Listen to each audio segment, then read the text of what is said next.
When I was a kid, I had a minor surgery to undergo.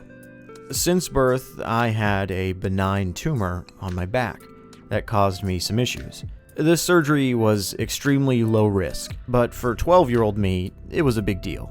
I remember vividly that after the surgery, my mother was so proud of how I handled the situation that she offered to go buy me a video game from the store. From a younger age, I was always interested in Transformers. I had a few figures from the Energon toy line growing up, but I didn't really watch the show or really know of any of the stories. But in 2007, when the first movie released, I began to look more into the franchise and found Beast Wars on YouTube.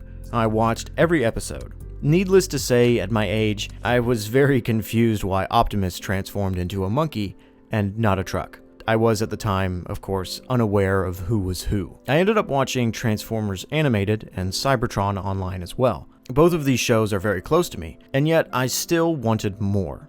Something more serious. After my surgery, my mother bought me War for Cybertron, and I was pretty sure she didn't see me out of my room for the next few days. I was glued to the controller and screen as I was transported into another world. I had never really experienced what a Transformers story set on Cybertron was like. To me, this was a whole new world brimming with possibilities and secrets to discover. At the time, I really didn't know the term lore, but I understood the concept. Every character, weapon, story beat, and more had so much potential to me. Who built these roads that I drove upon as Bumblebee? How did these weapons integrate into each character so seamlessly? What was Optimus's life before the war began? It's safe to say I was overjoyed and hyped up on adrenaline. My understanding of Transformers was about to change forever. But before we dive into my experience with the game, I think it's only fair that we delve into how the project came to be.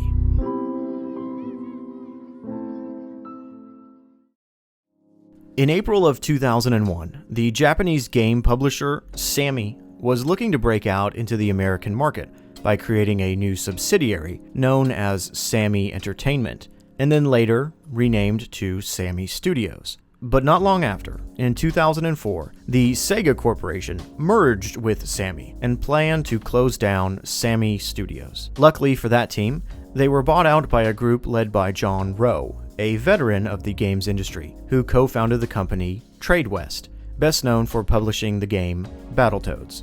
During this buyout, the studio was renamed to High Moon Studios, just before being bought out once again in 2006 by Vivendi Games, who would later be scooped up by none other than Activision.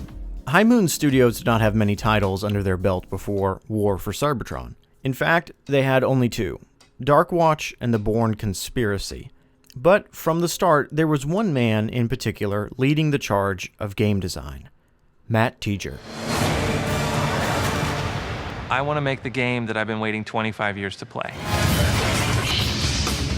Transformers War for Cybertron really started with a sketch of Bumblebee, and we redesigned that character to modernize it all up to be much more of a realistic adult version. That was that first sketch that we slid across the table to Hasbro and said, what do you guys think? Now, Matt Teager was like a god to me as a child. This bearded man was everywhere in the promotion for War for Cybertron, and for good reason. It was obvious to us all that this man loved Transformers. He understood it. In interviews, he would frequently say that this was the game he had been waiting 25 years to make. As the game's director, he was in charge of managing the team and steering the ship.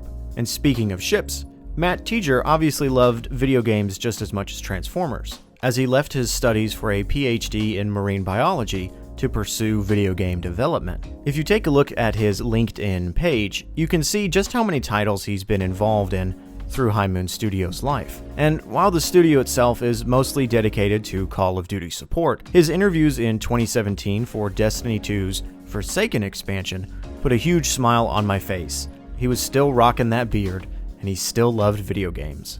But in 2009, when War for Cybertron was first announced, Teager was ready to market the game like crazy, and from the get-go, you could tell that he meant business. In an interview with GameSpot, he clearly states that the easy way to make a licensed game is to start with a license, then make the game. But not for them. For this game, they started with making the game feel great, and then building into the Transformers ethos. Fiction, style, audio, all that good stuff, but that's all got to get layered on top of a great feel under your thumb. There's kind of another way to make a licensed game, which is start with your license and start pushing gameplay into it. And I think games that do that feel that way. And that was not what we felt like we needed to do on this one.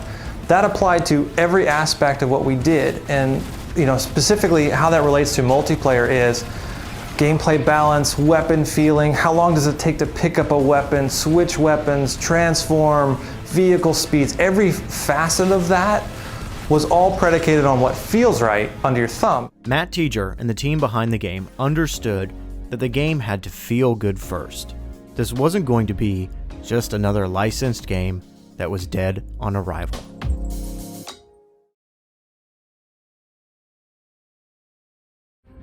Transformers War for Cybertron is a third-person shooter developed by High Moon Studios and published by Activision. Its gameplay style can most closely be related to the Gears of War franchise, which at the time I had never played, so to me it was all brand new. The campaign of the game was split into two sections, the first being entirely focused on Megatron's uprising and acquisition of Dark Energon, and the second following Optimus as he becomes the last Prime and tries to win the war for the Autobots. The story told in-game may not win any awards for being wholly unique, but I do have to commend its commitment to showing us how messy the war on Cybertron is. Things are not overly gruesome, but we are in dark times. There is a sense of decay through the game's levels, as if there was once a bright and lively world where you walked, but that time is long past. The game did receive criticism for its drab visuals and samey looking hallways, and this is absolutely something that we can see in most mid-2000s video games, where the color palette is gray. Now I do agree that the game is very drab to look at, and I'm not trying to make excuses for it, but I'd like to think it's because Cybertron has fallen apart over the years of turmoil. Although the game's sequel accomplishes this look as well while avoiding the gray color palette, but that's a topic we can cover in another video. One of the greatest aspects of War for Cybertron, in my opinion, was the option to play the game with two other friends. This meant that for each mission, there were a total of 3 characters in the story, which made way for wonderfully written dialogue that really fleshed out some of the characters who might have originally just filled the background. The game's first mission sees Megatron, Brawl, and Barricade infiltrating Starscream's space station and allows for some truly entertaining moments, especially between Brawl and Barricade. Those fools mean to catch us in an ambush at the next door. Fat chance. We can use that train to reach the crash tunnel and flank them. Ambush their ambush. I like it. Something else to note is that Megatron had always been a mustache-twirling villain in my head. But in this game, we are immediately shown that Megatron is a brute. If something is in his way, he will destroy it. But sir, that's suicide! Any further objections?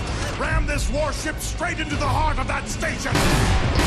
He has a hunger for war and destruction that is unmatched by his fellow Decepticons.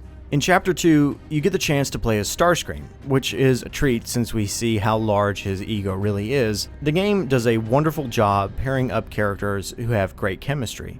Flying through the innards of Cybertron on your way to Iacon is exhilarating. Dodging and dogfighting against jellyfish-like probes also brings a nice switch up to the pace of the game's previous level. What happened now? The Autobots have booby-trapped this room. Fools! Wait, are you calling us fools or the Autobots fools? Because I'm not getting a sense that you respect me. Silence! Fool!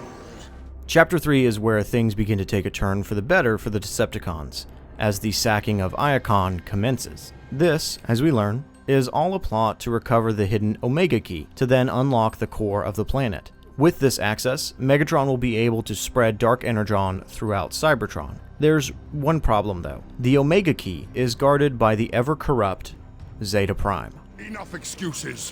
Where is Zeta Prime? He's just beyond those doors, Lord Megatron. It will take more than a speck of Dark Energon to breach the armor of our vaults. Surrender now, Megatron, and I will consider sparing your life. You dare threaten me? Me? So be it, Megatron. I leave you to your own futility. Zeta Prime, or Sentinel Prime as he is called in the game's tie-in book, is the current leader of the Autobots. However, unlike Optimus, Zeta is a reckless warrior who cares little for his people, and only for his own success in Cybertronian politics. Again, the game doesn't take much time to explore this aspect of the character, but the book Exodus does give us a better look into this corrupt politician. After Zeta Prime's murder at the hands of Megatron, Chapter 4 reveals the Autobots' last-ditch effort to save the planet from total corruption. The Omega Key that Zeta was protecting was only the waking call for the real key, Omega Supreme. Activating.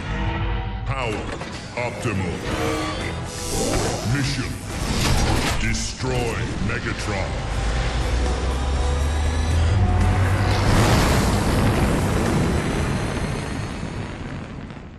Megatron's fleet is then attacked by Omega, as he, Breakdown, and Soundwave plan their attack against the Titan. During this battle, we get to see Starscream's treacherous ways pop up again as he announces that Megatron is dead, something that, of course, Starscream will regret later. To all Decepticons who fight for the glory of Cybertron, Megatron has fallen. I, Starscream, have taken my rightful place as your leader! Starscream, you half-wit! I still function! A fact you shall regret when I choke the life out of you! After shooting down Omega Supreme, Megatron and his fellow Decepticons pursue the downed Autobot to finish the fight and take control of Cybertron. Chapter 5 marks the end of the Decepticon campaign, as Megatron, Soundwave, and Breakdown face off against Omega Supreme in a final battle for the core of Cybertron. Omega Supreme stands firm against Megatron's tyranny, but alas, it is useless to resist the power of Dark Energon. Succumbing to increased firepower and set effects of Dark Energon, Omega Supreme falls, and Cybertron is lost to the Decepticons. At last, the core of Cybertron is mine! Are the corruptors in place? Yes, Lord Megatron. Then let it begin!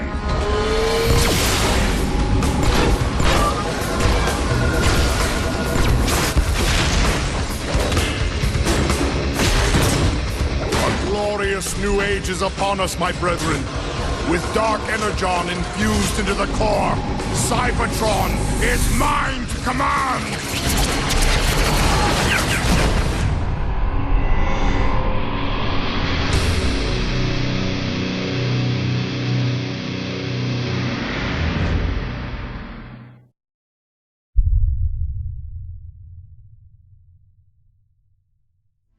In the Autobots campaign, we follow Optimus before he is a Prime. I had no clue at the time that his name originally was Orion Pax, but I figure now that High Moon Studios decided to keep his name as just Optimus to make things easier for newer comers of the franchise. And this version of Optimus and the Autobots are fantastic. Again, there's nothing extremely deep here, but the desperation in their voices really do give you the idea that the war is not going over well for them.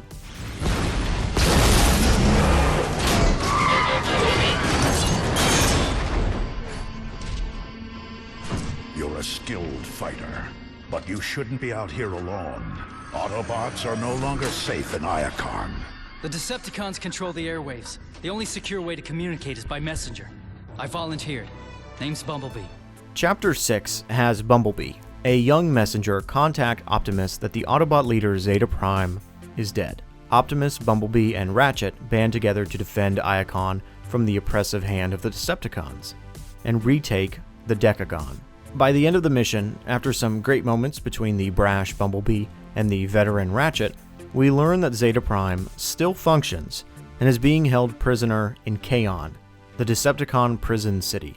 Now, Kaon is the primary location for Chapter 7, and as a kid, this was the most terrifying thing I had seen in the Transformers world. The idea that the Decepticons had an entire city dedicated to housing prisoners of war really made me hate Megatron. Again, Megatron is usually portrayed as a generic villain, but in this game, you really get to feel his unjust rule. Optimus, Bumblebee, and Sideswipe allow themselves to be captured and taken into Kaon so they can break Zeta Prime out of captivity. Remember, at this point, Optimus is a nobody, so there isn't much of a commotion amongst the Decepticons when he is easily captured. In an awesome scene, Air Raid comes to the rescue last second, to save the group and lead them through the prison's harsh architecture, including Megatron's face being integrated into the walls as a way to communicate with prisoners. This is such a cool design, rather than just having a hologram. Zeta is rescued, but far too late. Optimus returns his body to the Council of Cybertron to then be named the Last Prime. Rise, Optimus Prime, for you are the leader of the Autobots. You are the Last Prime. In Chapter 8 of the game, Optimus, Ironhide, and Warpath descend into the core of Cybertron to stop the corruption of Dark Energon and free the captured Omega Supreme. Along the way, Ironhide uses the universal greeting on a space slug, which confused Warpath and myself when I first played the game. Oh, weep, Ragna, weep, ninny bomb. What was that? That's the universal greeting. To me, it was so random and weird that I ended up Googling the phrase to understand its meaning. And because of that Google search, because of this game, that's how I found the original 1986 movie. You see, for many people, this was a nice callback to Generation 1, but for me, it was an invitation to a whole new side of Transformers. Don't act hostile. I'll use the universal greeting. Universal greeting? Watch, I'll have him eating out of my hand. Ba weep grana weep ninny bong. Ba weep grana weep ninny bong? Ba weep grana weep ninny bong. After defeating a Dark Energon-controlled space slug, Optimus is gifted with the legendary Matrix of Leadership by the core of Cybertron itself. Optimus Prime now has the power to save his people, but at the cost of Cybertron going dormant for 1,000,000 years in order to repair itself from the effects of Dark Energon. At the start of the game, the second mission saw us taking control of 3 flight-enabled characters, and now at the penultimate mission, Chapter 9, we do so again. Former Decepticon Jetfire assembles a team with Air Raid and Silverbolt to protect Autobot transports, leading Cybertron from Megatron's tyrannical slaughter. Once again, Megatron shows his tenacity in this moment. At the start of the game, he orders the Autobots to leave Cybertron, and now he wants them completely wiped out of existence. Jetfire and his team successfully shut down the Decepticon orbital space station, only to realize that it is a Cybertronian.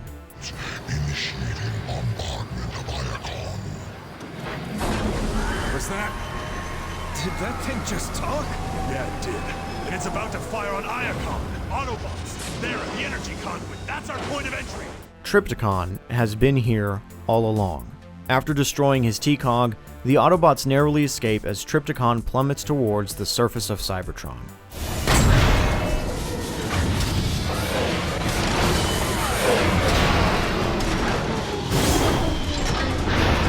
We made it. Let's finish this guy off.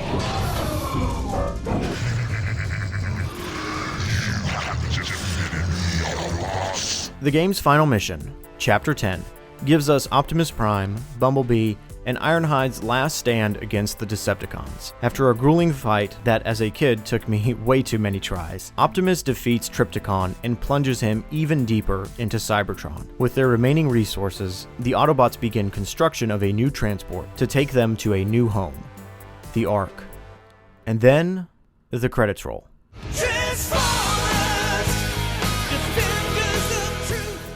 The game does have a bit of an abrupt ending, but I think it's best to keep in mind that the nuanced storytelling isn't the focus here. I must have played through this campaign at least 100 times when I had the game, because I really did like playing War for Cybertron up until its sequel released. But the campaign wasn't the only offering that kept me busy.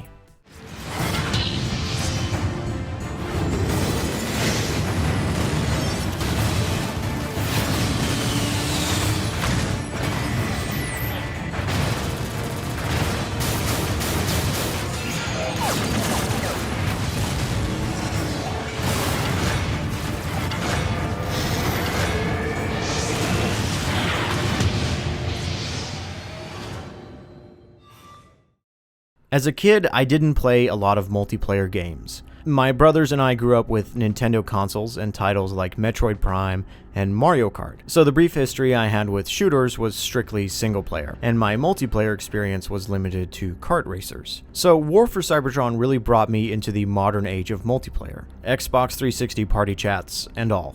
But I had played the campaign so much that the multiplayer came so naturally to me. Now, I'm no expert at multiplayer games, but I could hold my own in a fight. What really still makes me proud to this day is that I was pretty decent with all 4 classes offered in the game. The Scout, Soldier, Leader, and Scientist all had unique abilities and alt modes. And usually in a game, I will settle for one class and never branch out. But back in the day, I was just happy to play as anyone. I remember Googling characters who were not included in the game and trying to make them in the character creator. There were some DLC packs released that added on new characters, but I do recall that the Decepticons color palettes were pretty drab. With the Scout, you could zoom around with the dash ability or even turn yourself invisible. Running around as a little bug was so much fun. I remember picking the Bumblebee skin and painting it white for the Decepticons so I could be Bugbite. The Leader class was all about buffing your teammates with the War Cry, or dropping a shield to protect everyone. The Soldier's Whirlwind meant you needed to keep your distance from them on the battlefield, given they were the tanks of the game, both literally and figuratively. And finally, the Scientist, who I very specifically remember a match where I was able to use the Disguise ability, which changed your character's color palette and nameplate to match your enemies, to sneak behind enemy lines and get a full team wipe. And who could forget the kill streaks? Ugh, I won't even get into each of them, but there's nothing sweeter than hearing Megatron scream, "Punch of kill everything equipped." Punch of kill everything equipped!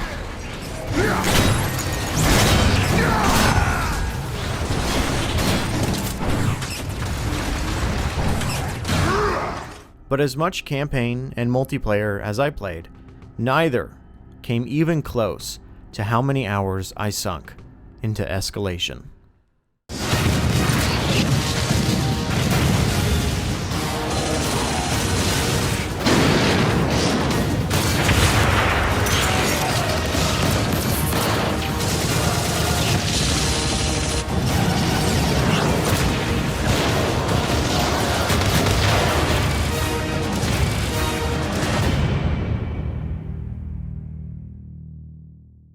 The idea of an endless wave mode was 100% new to me in 2010. I had never really experienced any games with modes like this, and I was obsessed.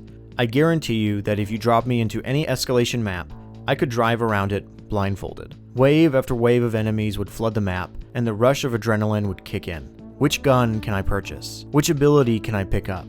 But most importantly, what door can I unlock? Those damn doors. Such a simple concept, and yet I would obsess every night about what could be behind the next one. Opening one would unlock a new section of the map with goodies hidden away, and each open door gave you a little more room to breathe from the hordes of enemies, albeit the higher the wave you were on, the more enemies you had to deal with. So while you may have had more space, the enemies just kept coming.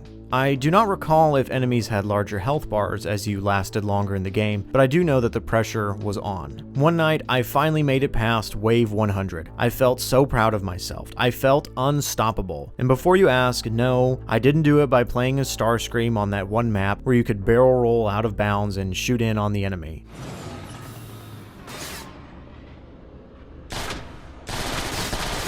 But to make things even better, the other person I was playing with sent me a friend request. Now you gotta understand, at this age, that didn't happen a lot. This player was number 3 on the leaderboard for the entire game. For 12-year-old me, it was a pretty big deal. Escalation may have not had any new enemies to fight after Wave 15, but that wasn't a big deal for me. I was locked in for the long run. Growing up as the youngest child in my family, I would always watch as my older brothers played games seriously and be terrific at them. And I never had my own game series that I was truly good at, something that was my own. But War for Cybertron, that was mine. It's all I played for 2 whole years before its sequel, Fall of Cybertron, released in 2012.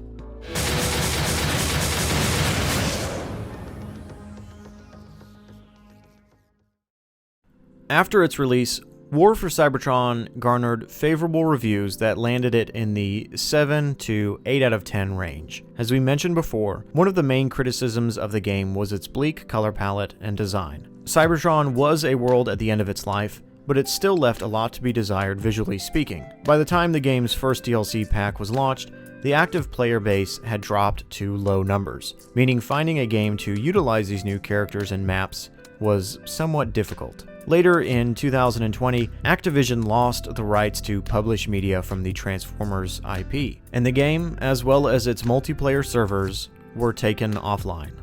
Transformers War for Cybertron is often held up as one of the greatest pieces of Transformers media. As a kid, I watched every behind-the-scenes video and trailer before the game launched. I read every article I could. I immersed myself into this game and the world High Moon Studios had built. I even bought the tie-in novel and read it in a few days. I was so locked into this game and the world, and so my view of it was pretty one-sided. I think it's perfectly okay to love something unabashedly, as long as you acknowledge that you are only seeing one side. In my mind, this game is still pretty much a masterpiece. So that's what I wanted to ask you all. What are your thoughts on the game? Do you have any memories or great stories about playing it? Maybe you didn't like the game at all. Maybe you enjoyed it even more than me. I'd love to hear in the comments below your thoughts. If you want a more extensive video that covers this game as well as its sequel, then I cannot recommend Road Russell's video enough. It was actually a huge challenge for me writing this video, as when I would have writer's block, I thought I'll just go watch his nearly 3-hour video about his experience with the game. But I held off until I wrote this video so as to not accidentally plagiarize from him. And lastly, thank you so much for not only watching this video, but all the videos that I've been making on this channel. I've run different YouTube channels before, and I've had a great time doing so, but never have I ever had such a welcoming and friendly experience with an audience. You guys are amazing, and I love seeing the feedback. Thanks again so much, and I'll see you all in the next video.